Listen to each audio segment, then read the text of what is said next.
Hello नमस्कार दोस्तों, free digital study में आपका स्वागत है। आप पढ़ रहे हैं कक्षा 12वीं एनसीईआरटी गणित, जिसमें आप अध्याय 1 संबंध एवं फलन की प्रश्नावली 1.3 पढ़ रहे हैं। देखेंगे हम इसका 8वां क्वेश्चन।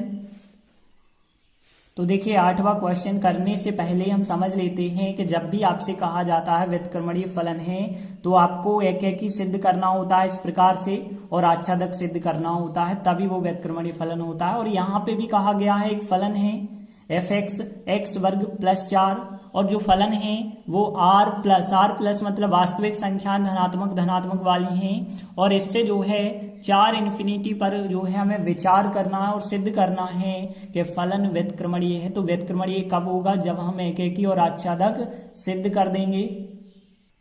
तो देखिए, हमने लिखा सबसे पहले हमें एक फलन दिया गया है जो आर प्लस से मतलब वास्तविक संख्या केवल धनात्मक लेनी है, और आंसर जो होता है वो 4 से प्लस इन्फिनिटी तरफ आएगा। इससे हमें ज्यादा कुछ मतलब नहीं होता है। अब देखिए, पहले नंबर तो हमें जो व्युत्क्रमणीय सिद्ध करना है उसके लिए जरूरी है फलन एक एक ही हो जाए और आच्छादक हो जाए। तो एक एक ही के लिए नियम क्या होता है कि यदि आप f(x1) बराबर लेते हैं f(x2), और जहां पे हम बता देते हैं कि जहां जो हमने x1 और x2 लिए हैं वो दो अवयव प्रांत से लिए हैं, और वो प्रांत क्या है? यहाँ r प्लस है। अब देखिए f(x1), यहाँ पे आप x1 यदि आप रखते हैं तो यहाँ x1 का वर्ग आएगा प्लस 4 आएगा। x2 की बात करें तो यहाँ x2 रखेंगे तो यहाँ x2 का वर्ग आएगा प्लस 4 आएगा। 4 से 4 दोनों साइड के यदि आप काट देते हैं तो x1 का वर्ग बराबर x2 का वर्ग बचेगा। और जब भी दोनों पक्षों के आप वर्ग अलग करते हैं मतलब वर्गमूल लेते हैं तो किसी एक पक्ष में आपको प्लस माइनस के चिन्ह लगाने पड़ते हैं। तो प्लस माइनस के चिन्ह हमने यहाँ पे लगा दिए। लेकिन एक बात हमें पता है कि x1 और x2 दोनों क्या हैं? धनात्मक हैं। तो जब धनात्मक हैं तो केवल आप धनात्मक चिन्ह ही ले पाएंगे, ऋणात्मक नहीं ले पाएंगे। आप कारण लिख देना कि चूंकि हमें पता है कि x1 और x2 दो जो अवयव हम बता रहे हैं जे r प्लस से है मतलब धनात्मक है, इस वजह से x1 बराबर x2 केवल धनात्मक चिन्ह लिया है। और फिर अतः आप कह सकते हैं यदि x1 बराबर x2 आ जाता है तो अतः जो फलन f है वो एक एक ही है। तो एक एक ही तक तो समझ आ गया। अब देखिए, हम बात करें आच्छादक की, तो आच्छादक के लिए नियम क्या होता है? x का मान f(x) में रखने पर y उत्तर लाना होता है। तो यहाँ पे यदि आप देखें तो हमें जो फलन f(x) दिया था वो x वर्ग प्लस 4 दिया था। अब हम यहाँ से x का मान पहले निकालते हैं फिर बाद में f(x) में रखेंगे। तो देखा जाए तो जो f(x) होता है उसे हम y कहते हैं, तो y का मान हो जाएगा x वर्ग प्लस 4 हो जाएगा। अब देखिए, यहां से यदि आप मान निकालते हैं तो देखिए क्या होगा? x का मान पहले तो आपको 4 का पक्षांतर करना होगा तो y माइनस 4 बराबर मिला होगा आपको x वर्ग, और फिर वर्ग हटाएंगे तो यहाँ पे वर्गमूल आ जाएगा। तो इस प्रकार से आपको x का मान करणी y माइनस 4 मिल जाएगा। और इस x के मान को हम कहाँ पे रखेंगे? f(x) में रखेंगे। तो देखिए, x का मान f(x) में रखने पर तो देखिए क्या मिलेगा हमें? f(x) के स्थान पे x का मान जो था आपके पास y माइनस 4 करनी के अंदर बराबर, यहाँ x वर्ग है तो आपको जे वाली संख्या x के स्थान पे रखनी होगी। तो x के स्थान पे y माइनस 4 और फिर इस पे वर्ग लगा है तो वर्ग लगाना होगा, फिर प्लस 4। अब देखिए, वर्ग से वर्गमूल आपको पता होगा कट जाते हैं तो बचा क्या होगा? y माइनस 4 बचा होगा, और फिर जो है प्लस 4 पीछे चल रहा है। 4 से 4 काट सकते हैं आप, तो क्या आंसर आया? y। और x का मान f(x) में रखने पे यदि आंसर y आ जाए तो हम कह सकते हैं कि अतः जो फलन f है वो आच्छादक है। तो इस प्रकार से यदि हम देखें तो फलन जो है एक एक ही और आच्छादक दोनों हो चुका है, और दोनों हो जाए तो वो फलन व्युत्क्रमणीय फलन कहलाता है। तो देखिए, हमने लिखा आता है फलन f व्युत्क्रमणीय है, और व्युत्क्रमणीय यदि फलन है तो हम ये भी कह सकते हैं कि f का जो प्रतिलोम होगा वो निकल सकता है मतलब विद्यमान है। अब देखिए सवाल में आगे कहा गया था कि f का प्रतिलोम जो f इनवर्स है वो f इनवर्स बराबर f इनवर्स y बराबर करनी y-4 प्राप्त होना चाहिए। इतना भी हमें सिद्ध करना होगा, मतलब f का प्रतिलोम फलन भी ज्ञात करना है। और देखिए प्रतिलोम फलन हमने आपको बताया था कैसे ज्ञात किया जाता है। पहले नंबर तो आपके पास एक फलन f(x) होना चाहिए जो कि आपके पास है, तो हमने लिखा यहाँ हमारे पास f(x) तो है जो क्वेश्चन में दिया गया था, x वर्ग प्लस 4 हमें दिया गया था। तथा दूसरा फलन जो होता है यदि f(x) है तो f(x) के बाद आपको y वाला फलन एक gy भी होना चाहिए, और वो gy माना जाता है, तो मान के चलते हैं आप कि gy फलन। अब देखिए gy फलन क्या होता है, gy हमने बताया था x का मान कहलाता है, और x का मान यदि आप देखें तो करनी y-4 है, तो यह हो जाएगा x का मान, और x के मान को ही हम gy कहते हैं। तो आपके पास f(x) और gy दो फलन हो चुके हैं। अब देखिए हम क्या करेंगे, गॉफ ज्ञात करेंगे, और गॉफ का मान ix या x के बराबर लाएंगे, फोक का मान y और iy के बराबर लाएंगे। तो यहाँ पे अब हमने लिखा कि अब हम ज्ञात करने वाले हैं गॉफ का मान ज्ञात करेंगे। और गॉफ को हम कैसे ज्ञात करते हैं, गॉफ का मतलब होता है x के साथ हमें ज्ञात करना होता है, तो गॉफ x के साथ इसलिए क्योंकि लास्ट में लिखा है f, और f वाला फलन x के रूप में है, इस वजह से गॉफ के साथ x ही रखा जाता है। और यहाँ पे इसका मान कैसे निकालेंगे, तो g और o का मतलब होता है कोष्टक, और बाकी क्या बचा होगा, f(x) बचा होगा, तो f(x) लिखा बराबर। अब देखिए हमने g लिखा यहाँ पे, f(x) की जगह f(x) का जो मान है वो कितना है, x वर्ग प्लस 4 है, तो x वर्ग प्लस हमने 4 लिखा। अब देखा जाए तो g x वर्ग प्लस 4 का मान हमें निकालना होगा, तो देखिए x वर्ग प्लस 4 को g वाले फलन में रखना होगा, तो y के स्थान पे x वर्ग प्लस 4 आप यदि रखते हैं तो देखिए यहाँ पे यदि हम देखें y के स्थान पे हमें रखना होगा x वर्ग प्लस 4, और जो -4 है वो जैसे था वैसे ही लिखेंगे। तो हमने y के स्थान पे क्या रखा है, x वर्ग प्लस 4 लिखा है और -4, क्योंकि हमें g में जाके जे वाला मान रखना था, तो हमने g और यहाँ y के स्थान पे यह मान रखा, तो y के स्थान पे यह मान आया -4। 4 से 4 काट दें, बचा होगा क्या आपके पास, करनी के अंदर x वर्ग बचा होगा, और करनी के अंदर x वर्ग का मान जो होता है केवल x होता है, और x क्योंकि यहाँ पे धनात्मक है इसलिए प्लस माइनस आपको लगाने की जरूरत नहीं है, और x आ जाए, और x को ही हम कहते हैं कि वो ix आ चुका है, तो गॉफ का मान ix आ चुका है। तथा अब हम ज्ञात करते हैं फॉग का मान। फॉग का मान ध्यान देना, लास्ट में g लिखा है और g y के साथ है, तो हम फॉग y ज्ञात करेंगे। और फॉग y कैसे ज्ञात होगा, f और o का मतलब होता है कोष्टक, और फिर यहाँ पे बचा क्या होगा, gy बचा होगा, तो इसका मान अब हम निकालेंगे। तो देखिए f लिखा और gy के स्थान पे gy का मान रखेंगे, और gy का मान कितना है, करनी में y-4 है, तो हमने f लिखा, gy का मान रखा बराबर। अब देखिए f वाले फलन में यह वाली संख्या आपको रखनी है, तो f वाला फलन x के स्थान पे आपको यह संख्या रखनी है, तो x वर्ग की जगह पे इस संख्या का वर्ग हो जाएगा, तो करनी y-4 का वर्ग हो जाएगा, और फिर बाद में +4 था, +4 x की जगह पे हमने करनी y-4 रखा, वर्ग लगा था, वर्ग लगाया, +4 भी लिखा है। अब वर्ग से वर्गमूल कट जाएगा, तो यहाँ पे y-4 +4 प्राप्त होगा। 4 से 4 आप काट देते हैं तो y, और y को हम iy भी कह सकते हैं, तो iy हमें प्राप्त हो जाएगा। तो इस प्रकार से हम कह सकते हैं कि चूंकि गॉफ का जो मान है वो ix प्राप्त हो चुका है, तथा फॉग का जो मान है वो क्या प्राप्त हुआ है, iy प्राप्त हुआ है। इस वजह से f इनवर्स का मान क्या होता है, g होता है, तो हम कह सकते हैं इसीलिए f इनवर्स का जो मान होगा वो क्या हो जाएगा, g हो जाएगा। और आगे आप सॉल्व करने के लिए g का मान रख सकते हैं, और g का मान क्या है, करनी y-4 है, तो हमने यहाँ पे y-4 लिखा करनी में। अब देखिए चूंकि यह y के रूप में है, इस वजह से f इनवर्स के साथ हम y भी लिख सकते हैं, तो f इनवर्स y का मान करनी में y-4 हो जाएगा और यही हमें सवाल सिद्ध करना था। देखते हैं अगला 9वां क्वेश्चन है f(x) बराबर 9x वर्ग प्लस 6x माइनस 5 द्वारा प्रदत्त फलन जो है वो r प्लस, मतलब यहाँ पे वास्तविक संख्या धनात्मक हैं, यहाँ से x का मान आपको लेना पड़ेगा और जो आंसर मिलेगा वो इस अंतराल में मिलेगा। फिर सवाल वही है कि हमें जो फलन है वो व्युत्क्रमणीय सिद्ध करना है और बाद में f का प्रतिलोम जो है इतना निकाल के आपको सिद्ध करना पड़ेगा।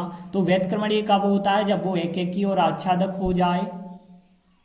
तो देखिए हमने लिखा दिया गया है, हमें एक फलन दिया गया है और फलन जो है r प्लस से जो है -5 प्लस इन्फिनिटी तरफ जो है एक फलन दिया था।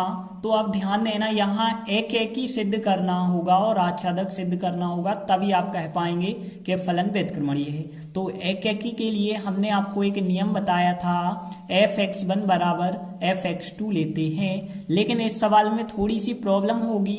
f(x1) यदि हम देखें तो यहाँ पे f(x1) यदि आप रखते हैं तो 9x1 का वर्ग और 6x1 -5 और यहाँ पे 9x2 का वर्ग प्लस 6x2 और फिर -5। तो देखिए 5 से 5 तो आप अलग कर पाएंगे। इसके बाद अब आप सॉल्व नहीं कर सकते क्योंकि 9x1 का वर्ग है और यहाँ पे भी 9x2 का वर्ग है, यहाँ पे 6x2 है, यहाँ पे 6x1 है। ऐसे तो काट नहीं सकते कि 6 से 6 काट दें बाकी x1 x2 बच जाएगा, 9 से 9 काट दें, ऐसे नहीं काट सकते। तो इस फलन को पहले हम सरल बनाते हैं। तो सरल कैसे? 1 की घात में कन्वर्ट कर लेते हैं, क्योंकि यहाँ पे जब भी आपको 2 की और 1 की घात साथ में दी जाएगी तो उसे जो है आप सरल बनाएंगे। तो कैसे हम सरल बना सकते हैं, ध्यान देना। यदि हम देखें 9x वर्ग प्लस 6x दिया गया है हमें, तो देखिए 9x को यदि हम 3x का वर्ग लिख देते हैं, 3x का वर्ग लिख देते हैं और बाकी बीच में है 6x और बाकी उससे मतलब नहीं है, जो लास्ट में है -5 इससे मतलब नहीं है। यहाँ हम एक सर्व समीका बनाते हैं a प्लस बी का होल स्क्वायर और a प्लस बी का होल स्क्वायर बनाने के लिए यहाँ पे आप देखेंगे तो a वर्ग हो जाएगा 3x का वर्ग और बाकी जो होगा यहाँ पे b वर्ग एक संख्या होगी और वो क्या संख्या होगी पता करने के लिए बीच में 2ab का काम जे करेगा। जे a वर्ग होगा, जे b वर्ग, जे होगा 2ab। तो 2ab का मान यदि 6x आप लेते हैं तो यहाँ पे a का मान 3x है। तो देखिए 2a का मान यदि आप 3x रखते हैं तो आप देखेंगे, तुलना करेंगे तो देखिए 6x से 6x तो कट गए, b का मान केवल आपको 1 मिलेगा। इस वजह से हमें क्या करना होगा, 1 जोड़ना भी होगा और 1 को हम घटाएंगे भी। तो 1 हमने जोड़ा और 1 घटाया। 1 क्योंकि 1 इसलिए क्योंकि इतने जो 3 पद हैं सर्व समीका बना चुके हैं 3x प्लस 1 का होल स्क्वायर की सर्व समीका, बाकी 5 और 1 माइनस का था 6 बन जाएगा। तो पहले तो आपको फलन को सरल करना पड़ेगा, इसके बाद एकेकी हम सिद्ध करेंगे।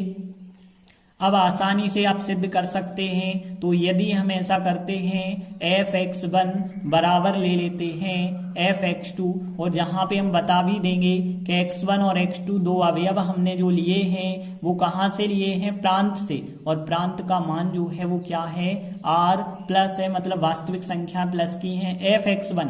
अब आप यहाँ पे x1 रखेंगे तो यहाँ 3x1, देखिए 3x1 प्लस 1 का वर्ग होगा फिर -6 होगा बराबर x2 रखेंगे यदि तो 3x2 प्लस 1 होगा फिर इसका वर्ग होगा फिर -6 होगा। दोनों साइड से 6 से 6 कट जाएंगे, 3x1 का वर्ग बचा होगा बराबर बचा होगा 3x2 प्लस 1 का वर्ग, यहाँ भी बचा होगा। दोनों साइड के वर्ग आप अलग कर सकते हैं, प्लस माइनस की कोई समस्या नहीं होगी क्योंकि सभी संख्या प्लस की हैं। तो यहाँ पे आपको 3x1 प्लस 1 बराबर 3x2 प्लस 1 आपको प्राप्त होगा। 1 से 1 दोनों साइड के कट गए तो यहाँ पे 3x1 बराबर 3x2 प्राप्त होगा और 3 से 3 यदि आप काट देते हैं तो x1 बराबर x2 और x1 बराबर x2 यदि आ जाता है तो जो हमारा फलन होता है वो एकेकी कहलाता है। तो फलन f जो है एकेकी है। इसके बाद हम आच्छादक सिद्ध करते हैं। तो आच्छादक के लिए नियम आपको पता होना चाहिए कि x का मान fx में रखने पर y उत्तर प्राप्त करना होता है। तो देखिए हम लिखेंगे आच्छादक के लिए, यहाँ पे सबसे पहले फलन लिखना होता है एफ एक्स। जो एफ एक्स सरलतम रूप में हमने बनाया है वही आपको लेना पड़ेगा।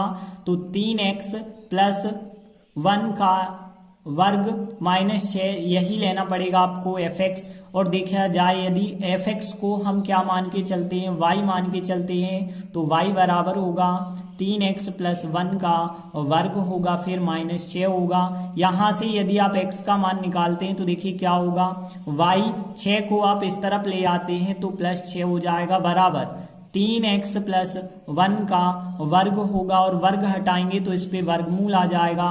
तो यहाँ पे करनी y प्लस 6 पे वर्गमूल आ गया है, बराबर बचा होगा 3x प्लस 1 बचा होगा। और आगे यदि आप यहाँ से मान निकालते हैं तो करनी y प्लस 6 माइनस 1 बराबर आएगा 3x, या फिर हम कह सकते हैं 3 और बटे में ले जाएं तो x का जो मान होगा करनी y प्लस 6 माइनस का 1, और फिर बटे में कितना आ जाएगा 3, और यही हमारा x का मान होगा। अब हमें क्या करना होता है, x के मान को एफ एक्स में रखते हैं। x का जो मान है यहाँ एफ एक्स में रखना पड़ेगा। तो देखिए हमने लिखा x का मान एफ एक्स में रखने पर, तो देखिए f लिखेंगे, फिर यहाँ पे x का मान लिखेंगे, और फिर बराबर यहाँ पे 3x की जगह x का यह मान रखेंगे, प्लस 1 का स्क्वायर माइनस 6 करेंगे। तो देखिए हमने क्या किया, f और x की जगह x का यह मान रखा, फिर 3 लिखा, और x की जगह x का मान, फिर प्लस 1 लिखा, फिर वर्ग लगा था, वर्ग भी लगाया, -6 भी लिखा। अब देखिए आगे आप सॉल्व करेंगे तो 3 से 3 कट जाएगा।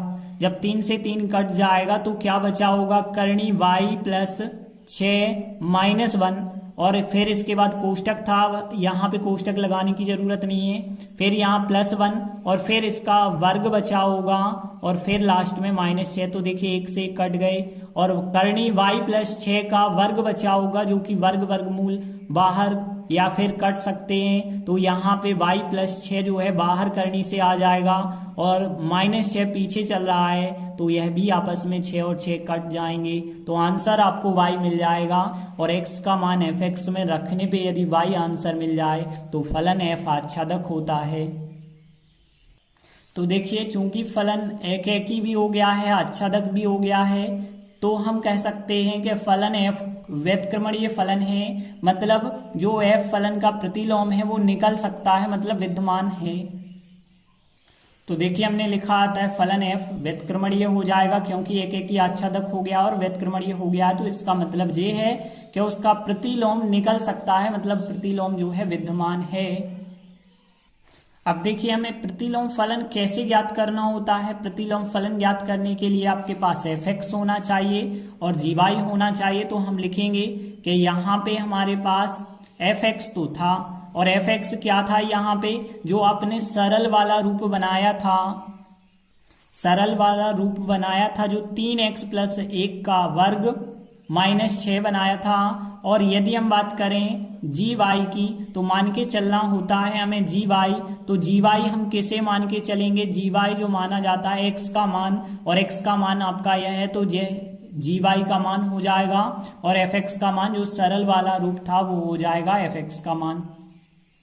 अब देखिए इसके बाद हमें क्या करना होता है, गॉफ का मान निकालना होता है। x मतलब आई एक्स आ जाना चाहिए, फोक का मतलब y मतलब आई वाई आ जाना चाहिए। तो देखिए अब हम क्या करते हैं, लिखते हैं। अब पहले नंबर तो हम गॉफ का मान ज्ञात करते हैं, और पीछे f है और f फलन x के रूप में है, इस वजह से इसके साथ पीछे हमें x जोड़ना पड़ता है। और यहाँ गॉफ x को हम कैसे ज्ञात करते हैं, g, और o का मतलब होता है कोष्टक, कोष्टक लगाते हैं, बाकी बचा होगा एफ एक्स, तो हम एफ एक्स लिखते हैं। और फिर हम देखिए जी लिखा हमने, और एफ एक्स की जगह एफ एक्स का मान रख देते हैं। तो देखिए हमने क्या किया, जी लिखा, एफ एक्स की जगह एफ एक्स का मान लिखा। अब देखिए जी में, जी वाले फलन में आपको यह मान रखना पड़ेगा, तो जी वाला फलन यह रहा। तो यहाँ पे आप y के स्थान पे यह वाली संख्या रखेंगे, तो देखिए क्या आएगा, फिर जो y है करनी तो आएगी, y के स्थान पे यह वाली संख्या आएगी, फिर +6 -1/3 यह संख्या है, तो बिल्कुल वैसी ही रहेगी, केवल y के स्थान पे यह संख्या आ जाएगी। तो देखिए हमने लिखा यहाँ y के स्थान पे यह वाली संख्या रखी, प्लस 6 लिखा -1 और बटे 3 था 3 भी लिखा। आप देखिए और आगे यदि आप सॉल्व करेंगे तो क्या मिल जाएगा, 6 और 6 कट जाएंगे, प्लस माइनस के कट जाएंगे, बाकी बची संख्या वर्ग लगी है और वर्गमूल लगा है तो वर्ग वर्गमूल कट जाएंगे। तो कह सकते हैं हम 3x + 1 जो है करनी से बाहर हो जाएंगे। और पीछे जो है चल रहा था -1 और बटे चल रहा है 3। अब देखा जाए यहाँ 1 से 1 कट जाएगा, बाकी बचा होगा 3x बटे 3 और 3x बटे 3, तो 3 से 3 काट दें आप। x और x को ही हम ix कहते हैं, तो हमें गॉफ का मान ix मिल चुका है। अब हम फॉग का मान निकालेंगे। तो देखिए हमने लिखा तथा फॉग का मान कैसे निकालते हैं। तो फॉग, अब देखिए लास्ट में g है और g वाला फलन y के रूप में है, इस वजह से हमें लिखना होगा फॉग y। और फॉग y देखिए कैसे ज्ञात करेंगे, f o का मतलब कोष्टक और फिर बाकी क्या बचा होगा gy। तो f gy हमें ज्ञात करना होगा। तो देखिए हमने f लिखा और फिर यहाँ पे gy के स्थान पे gy का जो मान है वो मान रखेंगे। तो हमने f और gy के स्थान पे gy का जो मान था वो मान रखा। अब देखिए आगे f फलन में हमें यह संख्या रखनी है, तो f फलन था fx बराबर 3x की जगह, ध्यान देना x की जगह हमें यह संख्या रखनी होगी और फिर +1 लिखना पड़ेगा, फिर वर्ग और फिर -6 लिखना होगा। तो देखिए हमने क्या किया, f में जो है यह वाला मान रखा। तो देखिए 3 लिखा हमने सबसे पहले, x की जगह यह वाली संख्या रख दी, फिर +1 था +1 लिखा, फिर वर्ग था वर्ग लगाया, फिर -6 था -6 और फिर -1 और यहाँ पे जो +1 बचा होगा और फिर जो है इसका वर्ग लगा है, फिर पीछे -6 है और 1 से 1 कट जाएगा। यहाँ वर्ग वर्गमूल भी आपस में कट सकते हैं, तो वर्ग वर्गमूल काट दें यदि आप तो y + 6 मिलेगा और पीछे का -6 यदि आप लिखेंगे तो आपको यहाँ पे 6 से 6 काटने पर y मिल जाएगा और y मिल रहा है, y को ही हम कहते हैं iy। तो अब देखिए हमारे पास चूंकि हम लिख सकते हैं कि गॉफ का मान हमने निकाला वो ix आया तथा फॉग का जो हमने मान निकाला है फॉग का मान iy आ चुका है। और इस कंडीशन में हम कह सकते हैं इसीलिए f का इनवर्स क्या होता है, g होता है। तो f का जो प्रतिलोम होता है वो क्या होगा, g होगा। अब देखा जाए तो g का मतलब होगा gy फलन और gy फलन क्या था, करणी y + 6 और फिर जो था -1 बटे 3 था g वाला फलन। तो g हमने फलन लिखा यहाँ पे, लेकिन ये y के रूप में है, इस वजह से यहाँ पे आप f इनवर्स के साथ y भी लिख सकते हैं और यही हमें जो है f का प्रतिलोम ज्ञात होगा, यही हमारा अभीष्ट आंसर हो जाएगा। तो इस प्रकार से हमने 2 महत्वपूर्ण क्वेश्चन किए। आगे के वीडियो में हम आगे के क्वेश्चन करेंगे। धन्यवाद।